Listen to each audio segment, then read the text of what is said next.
always thought, boy, would it be fun, and exciting to be on a NASCAR, pit crew racing, going all over the country and stuff. And as I looked at the time that those guys spent, it's a 16-hour-a-day job, 5 days a week, load the car up, get to the racetrack, the race is on Sunday, load the thing up, get back to the shop.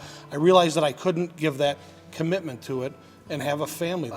As a result of that, I became an avid fan, always kind of maybe vicariously living through the television, something that I wish that I could have done, but just didn't want to make the sacrifice for it. In the few hours that I had on the weekends to spend with my children, I was making it a priority to watch sporting events, whether it was a NASCAR race in the summer or football in the fall. I believe that I was a slave to television. I let it dictate what Nick Waasdorp was going to do and when he was going to do it by what I wanted to watch.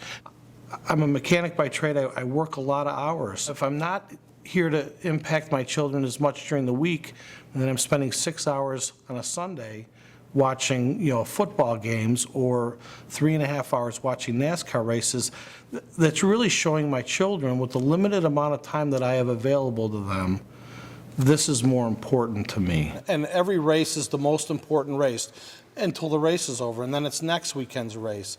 And you realize you're just being sucked into a cycle, and then you're buying into it. You have to keep watching to see what's important. Who's dictating what's important? It's not me. I want my children to realize that God is the center of my life, not the television.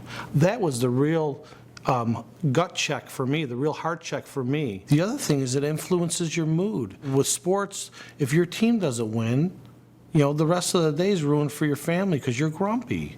Or if your favorite NASCAR driver didn't bring home the trophy, your family's suffering because you're upset.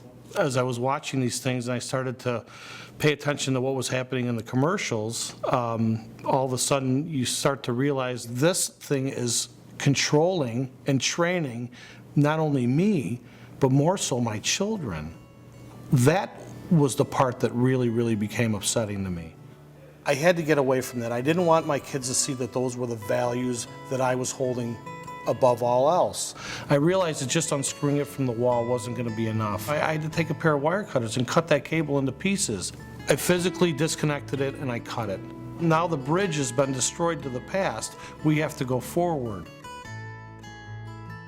No, I don't regret it at all. I don't miss television at all. As my friends will say, did you see so-and-so in a movie? I don't even know who the so-and-so is, let alone what the movie was.